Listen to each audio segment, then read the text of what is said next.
If you had really understood Timpson's poetry, you would have realized that it went with close-cropped red hair and a fat body. And you should have known that MacIntyre, this was the financier, had the music and metaphysics type of mind. That's why he puzzles the city so.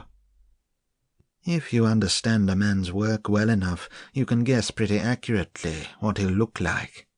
I don't mean the colour of his eyes and his hair, but the general atmosphere of him. It was Sandy's agreeable habit to fling an occasional paradox at the table with the view of starting an argument.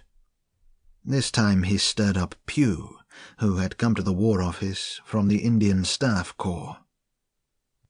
Pugh had been a great figure in Secret Service work in the East, but he did not look the part, for he had the air of a polo-playing cavalry subaltern.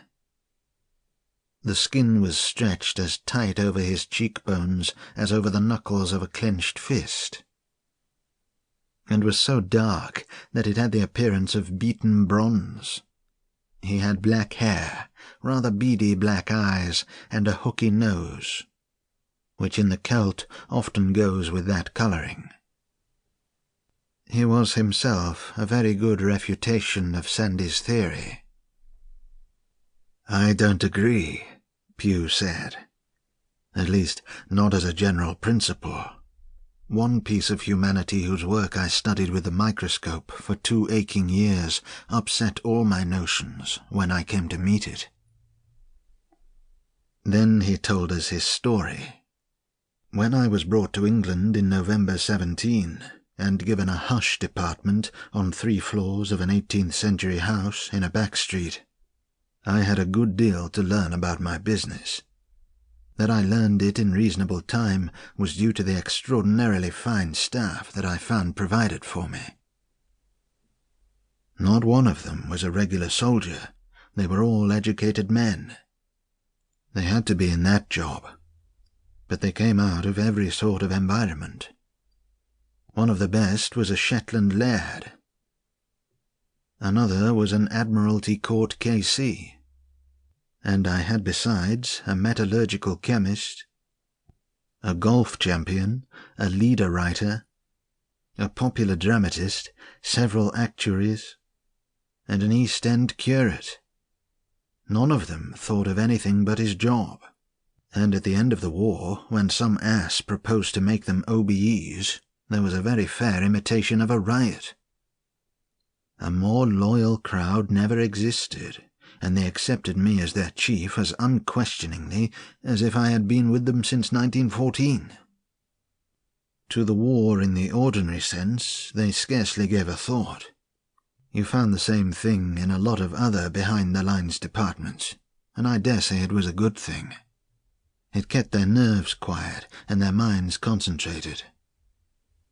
After all, our business was only to decode and decipher German messages. We had nothing to do with the use which was made of them. It was a curious little nest, and when the armistice came, my people were flabbergasted. They hadn't realized that their job was bound up with the war. The one who most interested me was second in command, Philip Channell. He was a man of 43, about 5'4" in height, weighing, I fancy, under 9 stone, and almost as blind as an owl. He was good enough at papers with his double glasses, but he could hardly recognize you 3 yards off. He had been a professor at some Midland college, mathematics or physics, I think, and as soon as the war began, he had tried to enlist. Of course, they wouldn't have him. He was about E5 in any physical classification, besides being well over age, but he would take no refusal, and presently he worried his way into the government service. Fortunately, he found a job which he could do superlatively well, for I do not believe there was a man alive with more natural genius for cryptography. I don't know if any of you have ever given your mind to that heartbreaking subject. Anyhow, you know that secret...